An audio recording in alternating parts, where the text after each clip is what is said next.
반갑습니다. 잠깐 친해요. 이 저희 라운지 프로그램은 그동안에 인사동을 여러분들에게 소개해드리는 그런 프로그램이 너무나 없어서 저희가 전시회로만 이렇게 저희가 만나다 보니까 전시회에서 항상 뭔가 이렇게 강제적으로 뭔가 봐야 될 것 같고 강제적으로 뭔가 사야 될 것 같은 그런 분위기가 있잖아요. 그러나 사실 고미술 화랑은 그것보다는 좀 더 이렇게 담소가 훨씬 더 중요하고 거기에서 나누는 문화가 서로 이렇게 교류가 되는 것이 중요하고 그러면서 이제 이런 그 어떤 우리 선조들의 물건들 가치를 이렇게 우리 다시 한번 평가해보는 그런 시간들이 중요하거든요. 사실은 그러니까 사실 이게 그 감정도 있고 뭐 작품의 어떤 진위 문제도 있고 여러 가지를 우리가 얘기하기 전에 중요한 거는 이게 옛 선조들의 물건이었다는 점에서 출발을 해서 거기에서 이제 저희들이 그거를 갖다가 현재 우리 삶에 어떠한 영향을 줄 수 있고 어떠한 가치를 갖고 있는지에 대해서 저희들이 담론을 만들어 보는 게 사실 더 중요해요. 그리고 고미술 화랑들이 지금부터는 예전에는 조금 이렇게 판매에 되게 매진했다면은 지금부터의 인사동에 있는 고미술 화랑들은 그러한 담론에 조금 더 그리고 그 문화를 우리가 더 생성해서 저희 다음 세대로 이어주는 그런 가교 역할을 하는데 조금 더 많은 시간과 노력을 투자하고자 해서 이런 라운지 프로그램을 만들었습니다. 어쨌든 첫 번째 날, 첫 번째 프로그램에 이렇게 고미술 많이 신청해 주셔서 감사하고요. 저희 대표님께서 아주 좋은 자료로 이렇게 또 모니터까지 준비하셔서 여러분들에게 아주 수준 높은 이렇게 이야기들을 해드릴 거고 또 궁금하신 점 있으면 네. 이렇게 적은 인원일수록 좋은 점이 뭐냐면 막 물어봐도 돼요. 저희가 그동안에 정말 누구한테 물어보기 되게 애매했던 것들 있잖아요. 그런 것들을 그냥 막 물어보셔도 되고 한 가지로 제가 추가해서 말씀드리고자 하면 이렇게 대표님들처럼 이렇게 고미술 화랑을 만약에 누군가가 딱 이렇게 내가 한 5억 줄 테니까 너 고미술 화랑 한번 열어봐라 한다고 열지를 못해요. 왜 그럴까요? 5억이 있어. 네. 첫 번째는 작품 어떻게 사야 되는지 모르고 두 번째는 작품을 사다 보면 자기가 어떤 컬렉션을 해야 되는지 카테고리를 정할 수도 없고 여러 가지 문제들이 발생하고 실제로 5억이라는 돈을 갖고 있어도 작품을 마구잡이로 살 수 없는 것이 바로 이 고미술이에요. 어떻게 보면 역사, 문화, 경제, 정치 모든 것을 공부해야만 어떤 그 하나의 작품에 대한 이해를 할 수 있는 그런 아주 어려운 분야이기도 하거든요. 근데 제가 이렇게 어렵게 막 여러분들한테 접근하시는 게 절대 아니고요. 오늘 이 자리를 통해서 많은 거 물어보시고 그동안에 궁금하셨던 거 많은 것들을 사장님께 우리 대표님께 여쭤보시고 좋은 시간 가지셨으면 좋겠습니다. 감사합니다. 네. 이제 일단 인사부터 드릴게요. 안녕하세요. 고아트의 이제 여기 주인을 맡고 있는 박균서라고 합니다. 예.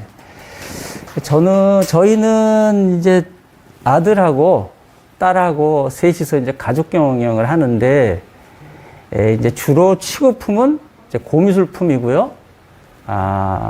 상설 전시로 판매를 하고, 그 다음에 매주 토요일 5시에 유튜브로 경매를 합니다. 유튜브로 경매를 하는데, 어쨌든 오늘 제목은 고미술의 매력과 청자 수나 사년명 항아리에 대한 이야기인데, 이제 저희가 유튜브로 경매를 할 때 프리뷰를 하거든요. 그래서 프리뷰를 해서 프리뷰 장면을 뭐 잠깐 보여드리겠습니다. 프리뷰 할 때 이제 장면을 잠깐 보여드리겠습니다. 이 다라점 제가 이제 제 딸이에요. 제 딸이. 이랬거든요. 이건 사실 우리는 이제 설명을 할 때 둘이서 자유분방하게 막 설명을 하고 그러거든요. 예. 가장 백작 조선 전기의 전성기는 16세기. 그래서 이 작품은 무조건 16세기보다 밀어붙여야 되나? 어쨌든 색깔이 있어서 네. 이런 식으로 이제 유튜브에 올려서 프리뷰를 보고 이제 경매가 이제 진행이 됩니다. 진행이 되는데, 그 아까 뭐 부회장님께서 워낙 말씀을 잘해 주셔가지고 저희 가게는 지금 이렇게 장소가 이렇게 넓게 된 이유는 이제 여기에서 오프라인으로 경매도 했었어요. 오프라인을 하다가 유튜브 코로나 때문에 손 오시는 게 좀 버겁잖아요. 그래서 온라인으로 방향을 돌렸는데 지금은 대세가 온라인 대세더라고요. 전체적으로 온라인으로 경매를 하고 있는데 잠깐 옆으로 세서 온라인으로 물건을 사게 되면 좀 단점이 있어요. 카메라로 보는 거잖아요. 그러니까 조명도에 따라서 물건의 차이가 많아요. 그러니까 유튜브로 경매를, 저희도 유튜브를 하지만 유튜브로 살 때는 좀 확인을 하고 유튜브 경매에 들어가셔야 되거든요. 그리고 이제 저도 이제 일단 제가 처음 이제 제가 처음 골동을 시작하게 된 게 한 20년 정도 돼요. 이제 저는 이 고미술 업을 시작한 지는 3년밖에 안 돼요, 사실. 업으로 본격적으로 한 3년밖에 안 되는데, 제가 20년 전에 처음 구입했던 게 생생하게 기억이 나거든요. 아마 여러분들도 아마 처음 구입하신 게 기억이 나거나 처음 구입하시게 되면 그 평생 잊지 않을 거예요. 제가 처음 구입한 게 뭐냐면 요강이에요. 우습죠, 요강. 요강 혹시 아시죠? 요강. 예. 방에서 작은 거 보는 게 요강인데 방자 요강을 샀어요. 그것도 풍물시장 가가지고 예전에 동대문 운동장이 없어지고 풍물시장이 생긴 게 2003년인가 그래요. 요강을 샀는데 그 뚜껑을 가지고 요강 몸체를 땅 두들기는데 거기서 나오는 그 소리는 진짜 천상의 소리더라고요. 환상적이었어요. 소리가 얼마나 청아한지 뭐 거기에 그냥 쑥 빠졌죠. 네. 그래서 그때 그 요강을 사가지고 이제 집에 들어와서 집사람한테 이런 얘기 저런 얘기 하니까 집사람이 우리 집사람 배포가 좀 커요. 1,000만 원 떡 주더라고요. 당신 심심하면 놀아 이러더라고요. 그러니까 1,000만 원 가지고 수집을 시작한 게 지금의 구아트가 됐어요. 그러니까 지금 저 뒤에 있는 저것들은 전부 다 제가 20년 정도쯤에 수집했던 사발들이에요. 예전에는 땅속에서 출토된 것들이 많았거든요. 이제 그렇게 제가 그 방자 요강의 청아한 소리에 빠졌던 그 매력적인 그 옛날 그릇의 그 매력이 과연 무엇인가, 이제 그거를 여러분께 잠시 설명을 드리겠습니다. 아까도 말씀드렸지만 이거는 옛날에 선인들이 쓰던 것들, 가구라든지 이걸 예를 들어서 이 떡살이라든지 그러면 옛날 우리 엄마의 엄마가 쓰던 거예요. 이건 진짜로 19세기에 쓰던 거니까. 쓰던 거리가 그때 엄마 생각을 하면서 생각을 하면서 수집을 할 수도 있고, 또는 어떤 조그만 찻잔 같은 경우는 백자 찻잔은 분명히 어느 선비가 차를 마셨을 거란 말입니다. 이제 그런 옛날 생각을 하면서 이제 옛날 분과 이제 조우를 하는 거죠. 그런 매력이 있고, 또 하나는 지금처럼 이게 혹시 뭔지 아시는 분 있으실까요? 네, 향로입니다. 향로인데 뚜껑이 없어요.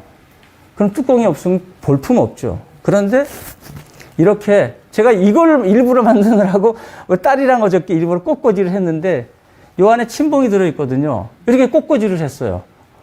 얼마나 아름다워요. 일반 도자기 병에다가 꽃꽂이를 하면 그 병은 나중에는 버리게 되죠. 그런 게 마지막 황금성이에요.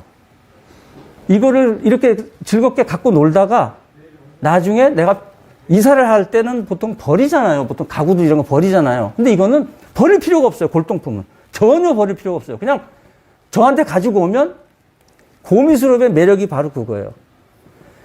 저희들은 판매하는 게 아니라 사는 거예요.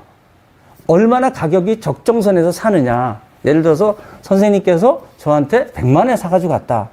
세월이 흘러서 이게 1,000만 원이 됐다. 그럼 제가 1,000만 원에 살 수는 없지만 700~800엔 사겠죠. 그럼 선생님은 100만 원에 산 게 수익이 난 거예요. 또 어떤 거는 내가 100만 원에 샀는데 가져오니까 시세가 좀 떨어졌어. 그럼 70에 팔았어도 그동안 오랜 동안 같이 즐겼잖아요. 그런 것이 있어서 이 고미술은 투자 가치도 있고 황금성도 뛰어나요.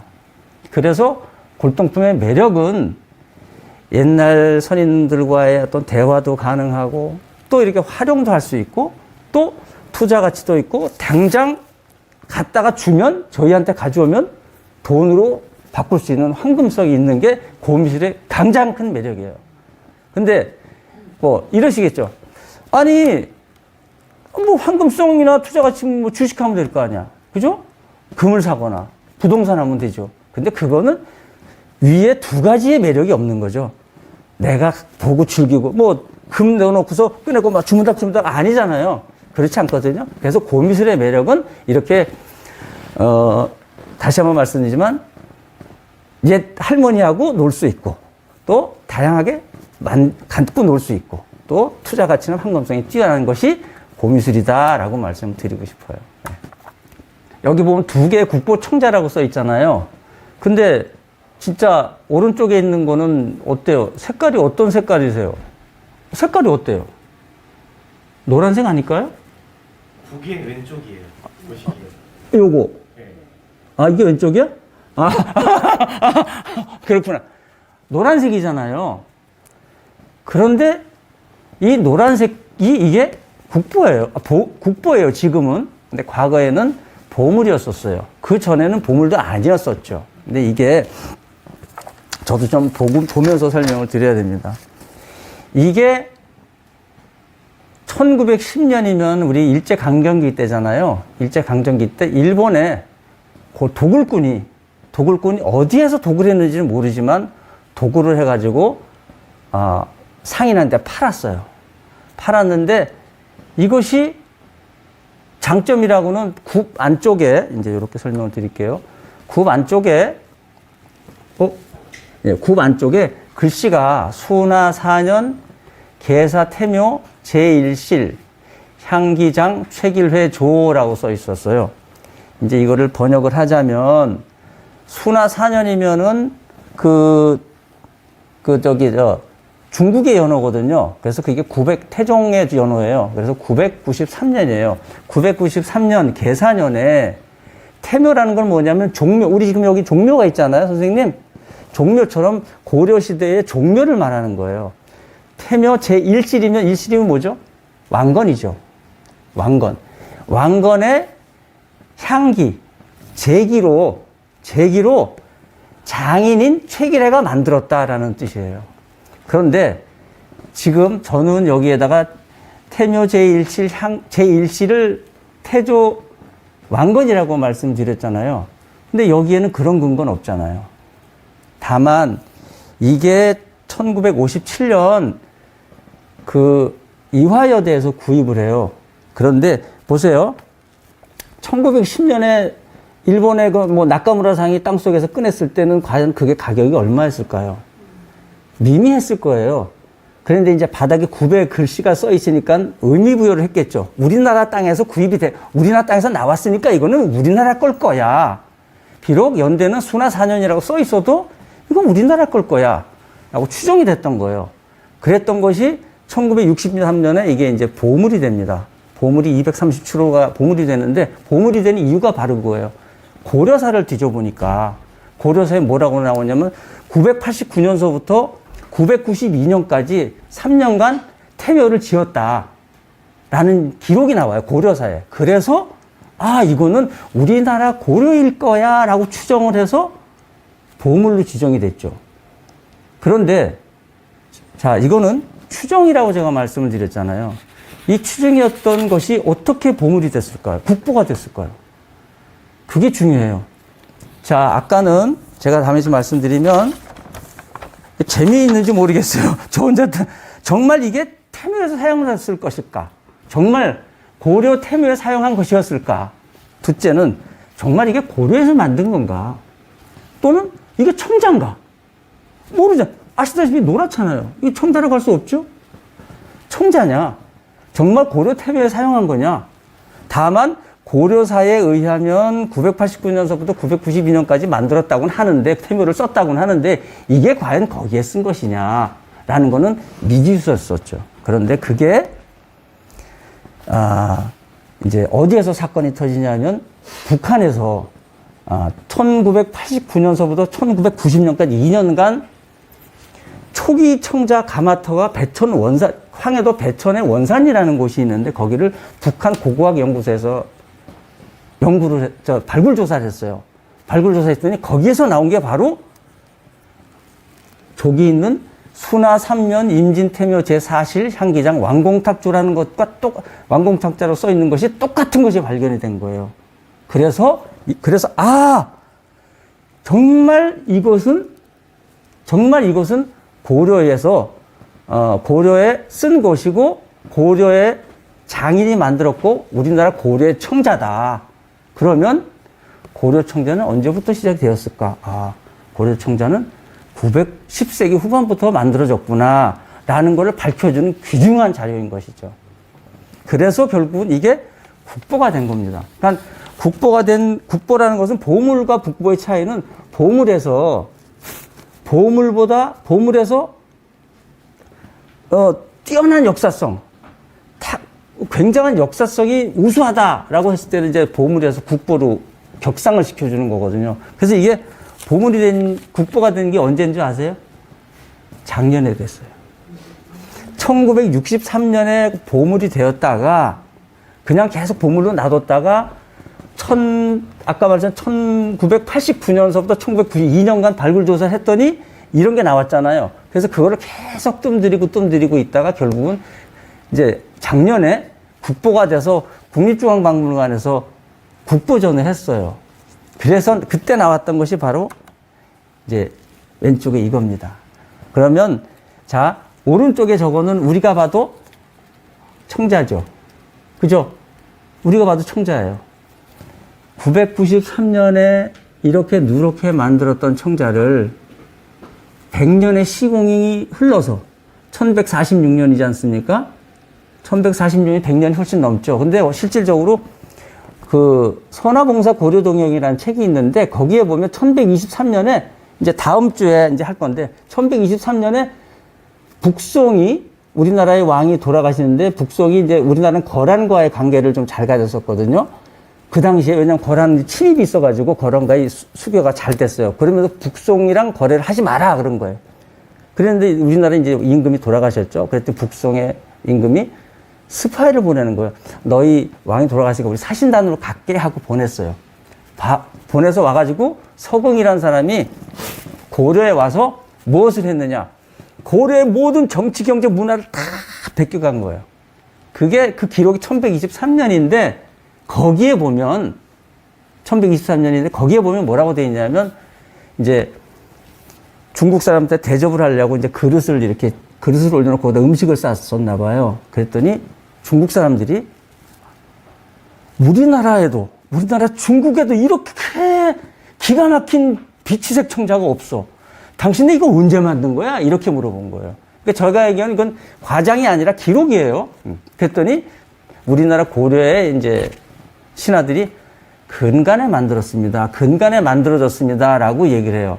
그래서 추정하기로는 1123년이니까 아마 한 1110년이나 그때쯤에 이런 비치색의 청자가 나오지 않았나라고 추정을 하거든요. 그러니 993년도 사실은 조금 늦어요. 원래 이제 이거 자료에는 974년의 자료도 있어요. 그러면 결국 100년에서 120년의 시공이 흘러서 좋은 비치색의 청자가 만들어진 것이거든요. 여러분 핸드폰도 마틴 쿠퍼라는 분 아시나? 잘 모르시죠? 마틴 쿠퍼 아시죠? 마틴 쿠퍼가 세계 최초의 핸드폰을 만들고 뉴욕에서 전화를 통화하신 분이에요. 그 핸드폰이 그 당시에는 어땠죠? 갖고못 같았잖아요. 그랬다가 지금은 어때요? 이게 슬림하지 않습니까?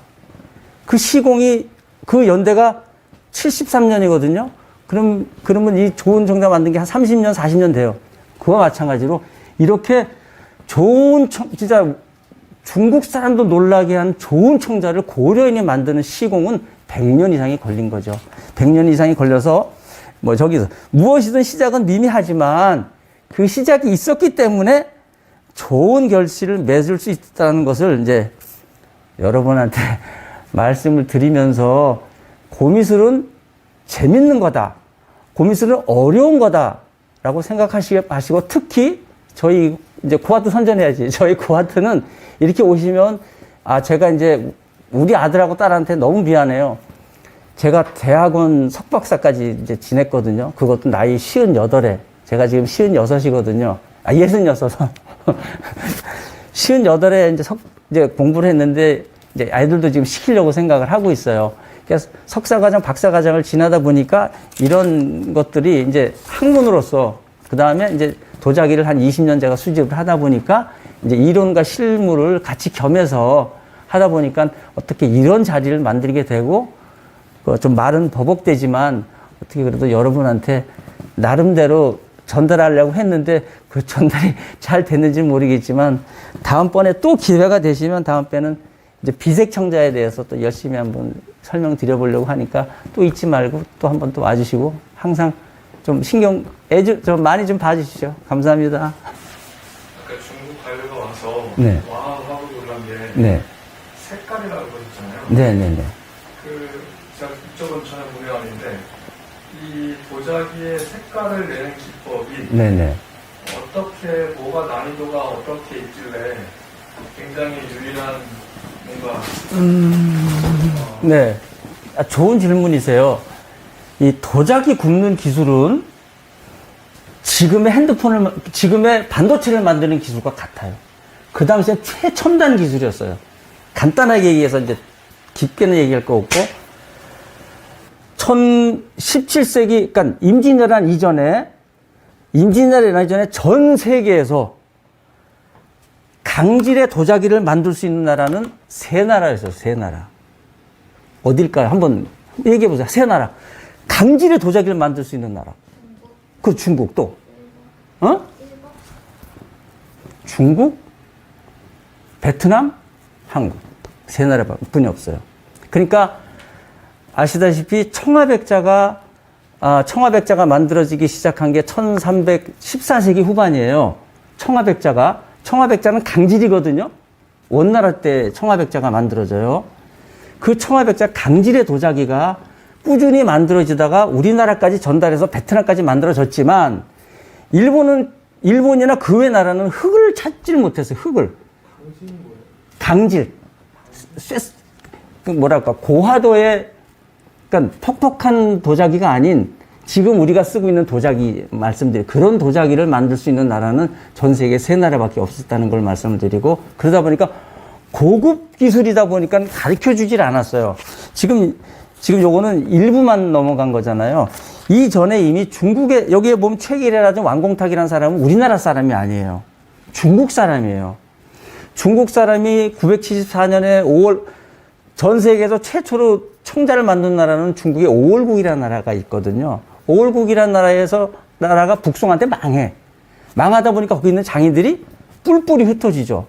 그래서 지금의 유명한 중국에 있는 경덕진 있지 않습니까? 경덕진도 최초에는 청자를 만들었어요. 오월국에 있는 장인이 경덕진에 가서 최초로 청자를 만들다가 그쪽에 있는 흙이 백자흙인 거야. 백자흙이다가 백자를 만들게 되는 거죠. 그렇듯이 어떻게 진행이 되는지 모르지만 전 세계에서 만든 나라는 세 가지밖에 없고 고급 기술이었고 반도체처럼 고급 기술이었고 도자기 유약을 만드는 기술도 남한테 잘 전수를 안 하는 기술이거든요. 그러니까 그런 기술을 중국에서 배워 갖고 와서 이제 우리나라의 청자를 만들었는데 중국 사람들이 우리나라 이제 자료를 보면 우리나라 토기를 만든 토기공들과 같이 협약을 해서 청자를 만듭니다. 처음에는 이런 색깔이 나와요. 이렇게 우중충한 색깔이 나오는데 이렇게 나오는 이유가 뭐냐면 여러 가지 조건이 있어요. 환원염으로 구워야 되냐, 산화염으로 구워야 되냐. 산소가 들어가면 저 색깔, 산소를 차단시키면 이 색깔. 그런 색깔, 그러니까 그런 기술. 가마를 굽다가 불빛을 보고 도공이 불빛을 보고 이제는 차단을 해야 돼라고 차단을 해서 완전히 차단해서 산소가 안에 있는 산소가 안에서 다 소화가 되면 이 색깔이 나오거든요. 그러니까 이렇게 기술이에요, 그게. 어떻게 이 색깔을 만드느냐. 그건 이제 이미 고려시대에 100년의 세월을 흘리면서 그 기술을 습득을 한 거죠. 습득을 해서 비색청자가 나왔는데 중국의 청자와 우리 고려의 청자는 색이 좀 달라요. 그래서 우리나라는 비색청자라고 해요. 비취색 있지 않습니까? 비취색 청자라고 하거든요. 어느 정도 이해는 가셨나요? 네, 일단 흙이 중요한 거고 흙이 이렇게 되면은 백자고 네. 이렇게 되면 그러고 또 유약도 중요한 거고 네, 다 흙과 유약이 다 중요해요. 도 중요한 네, 거고 네. 지금 마지막에 말씀하신 거는 공정에서의 산소의 그렇죠. 방식 네. 이렇게 네. 고급 기술이라고 한 게 이 중에서 특히 네 번째 거라고 이해를 했는데 맞나요? 전부 다 같이 조합이 돼야 됩니다. 그럼 유약도 우리나라가 굉장히 스페셜한 기술이 있는 건가요? 중국 대비? 그렇죠. 왜냐하면 그 유약도 보면, 유약도 이 나무 제유에다가 보통 설명이 이제 자꾸 깊게 들어가게 돼요. 그러면 이제 장석류라고 하거든요. 일반 나무를 태워서 재를 만들면 그건 제유인데, 제유에다가 차돌가루를 섞어서 집어넣어요. 그래서 이게 장석류가 됩니다. 근데 이 재에 철분이 얼마나 있느냐 아무도 몰라요. 이 장인이 그거를 찾아내는 거예요. 예를 들어서 뭐 고사리재는 철분이 몇 프로 있더라. 철분이 예를 들어 3% 있으니까 3% 철분이라고 할 수 없죠. 그 당시에도 뭐 과학적이지 않으니까. 이 안에는 이상하게 누런 색깔 나는 게 조금밖에 없는 것 같아. 그래, 그러면 이거를 갖다가 재를 만들어서 장석을 섞어서 굽는데, 산화용으로 구우면, 그래도 노란색이 나오네? 안 돼. 차단해야 돼. 그 대신 또 불을 불빛, 하얀 색깔. 그래. 저 하얀 색깔일 때 막아야 돼. 그러니까 모든 게 다 조합이 다 이루어져야 명품 도자기가 나오는 것이지, 하나만 가지고 명품 도자기 나오진 않습니다. 네. 깨진 것 같은 네. 네네. 네네. 네네네. 네. 그러면 저런 거를 구매를 하거나 방문을 할 때 네. 아까 첫 번째 역사적 과거와에 대한 네. 보통 어떤 때는 매끈한 모양이 각지다 한근성으로 봤을 네. 때 네네네. 구입해야 할 것이고 어떤 거는 또 저렇게 깨지고 약간은 뭔가 이야기가 있을 것 같은 게 또 그거 네, 때문에 네, 네, 그래서 네. 저는 네. 저런 거를 볼 때 저런 게 값이 나가나? 근데 어떤 때는 깨져서 저거는 환경성이 없어. 네, 네. 어떨 때는 저렇게 저 안에 뭔가 얘기가 있기 때문에 저게 갑자기 또 주목을 받을 때 네, 그렇습니다. 어떻게 저런 걸 네. 구매할 때 깨진 거는 배제를 해야 되는지 아니면 깨진 거라고 뭔가 스토리가 있으면 귀한 게 될 수도 있는 건지. 우리 이제 저보다는 많이 젊으시잖아요. 많이 젊으시니까 가능하면 박물관에서 나온 책이나 가능하면 논문들을 좀 보시면 특히 이제 화금청자가 있습니다. 화금청자가 아니라 원숭이가 그려져 있는 화금청자가 있어요. 그건 이만큼 깨졌죠.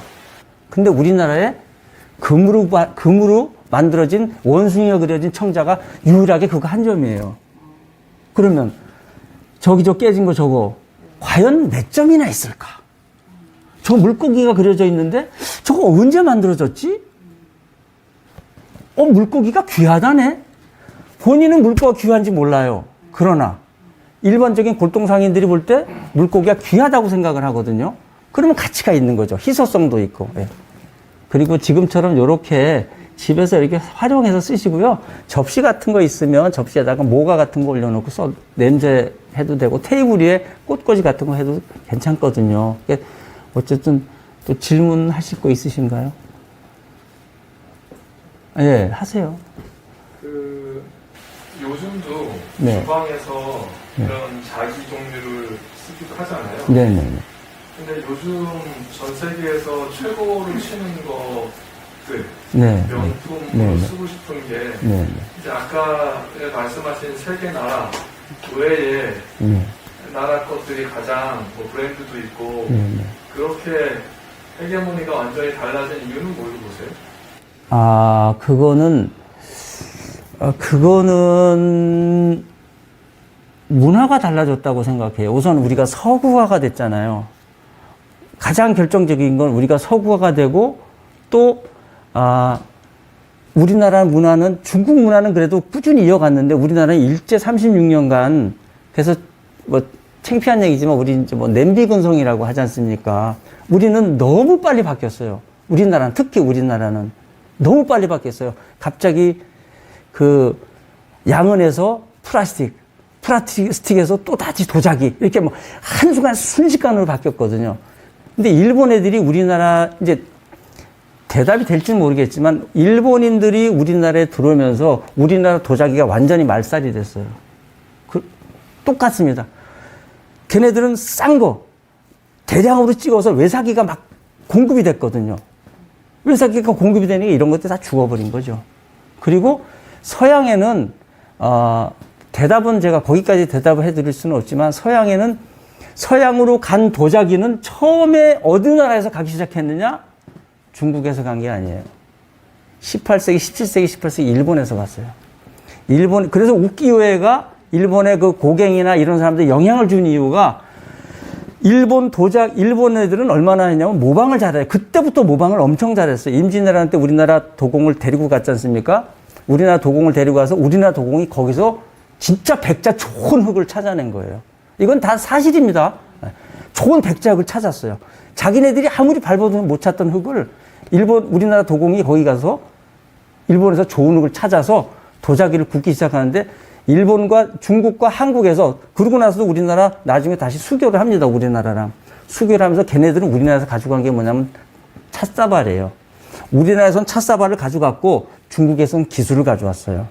도자기 백자, 오채, 삼채, 중국 기가 막히게 좋은 거 만드는 기술을 가져와가지고 중국 애들의 거를 그대로 베껴서 만들었어요.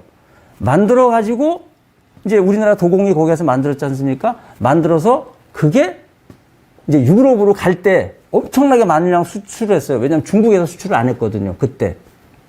수출을 하다 보니까 이제 일본 애들은 그걸로 이제 돈을 만들어서 우리를 다시 침략을 하게 되는데 그 영향으로 그 간 것이 걔네들이 이제 도자기를 만들게 되는 영향이 된 겁니다.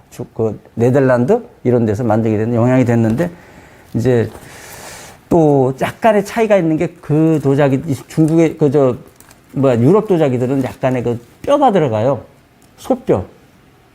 그 석회질이 들어가서 좀 더 단단하고 색깔이 좀 더 색깔이 아주 좋잖아요. 그렇게 만들어 놓는데 우리나라나 중국에서는 그렇게 만들질 않았어요. 그래서 아마 그 기술력의 차이도 조금 나중에는 생길 겁니다. 예. 이 자기 종류 중에 국보에 여러 가지가 있을 텐데 네. 이 두 개를 뽑으신 이유가 있으신가요? 그러니까 또 하나 질문은 그냥 고려는 청자지만 조선은 왜 백자로 이렇게 좀 대표성이 달라진 건지 아니면 그건 현대의 시각인지 그러니까 자기의 가치로 치면 청자가 되게 어려운 건데 조선 백자는 일반이 쓰는 거예요? 아니면 국보에 이런 자기가 되게 많이 있죠. 조선은 백자인 이유가 뭔가요? 우선 종교가 달라요. 유교의 나라입니다. 조선은. 유교의 나라이기 때문에 그 백색의 나라라고 보시면 돼요. 예, 또 하나는 중국의 영향을 무조건 받아요. 중국의 영향을 받는데 또 잘못 알고 계신 게 청자는 1250, 이제 기술적으로 따지면 1250도 이상을 견디지를 못해요. 근데 이 백자는 태토 자체가 청자보다 더 고급적인 태토예요. 특히 이제 백자가 만들어진 게 이제 고령산, 중국에 가면 고령산이 있고 우리나라에 고령이 있지 않습니까? 이제 우리나라에서도 이제 좋은 흙을 찾는 거예요. 청자의 흙보다 더 좋은 흙. 그걸 찾다 보니까 이 흙은 1300도에 견디면서 굉장히 쇳소리가 나고 단단한 거예요. 질도 좋고. 그러다 보니까 중국의 영향을 받아서 중국에 이제 청아백자가 성행하기 시작합니다. 청아백자가 성행하기 시작합니다. 근데 우리나라는 좀 여러 가지가 있어요. 우리나라는 좀 중국은 제가 여기 설명도 나중에도 했지만 중국은 완상형이 많아요. 가지고 만지고 노는. 그러다 보니까 걔네들은 뭐 오만 색깔을 다 청아백자도 하지만 오만 색깔을 다 만드는데 우리나라는 경기도 광주 분원이라는 곳 딱 한 군데서 우리나라 그 관에서 쓸 수 있는 도자기들을 만드는데 그게 주로 백자인데 실사용용인 거예요. 또 하나 지방에서 만드는 것도 실사용이에요. 내가 필요해서 그릇을 만드는 거. 저 사람들이 필요한 그릇을 내가 만들어서 파는 거죠. 완상용이라는 건 존재하지 않아요. 거의. 그러다 보니까 그 아름답다기보다는 실사용용으로 만들다 보니까 어떤 아름다움에서는 좀 많이 배제된 그런 것이고 백색 도자기가 나오는 것은 기술력의 상승, 첫째. 그 다음에 유교의 나라, 그 다음에 중국의 영향, 세 가지가 많습니다. 감사합니다. 네.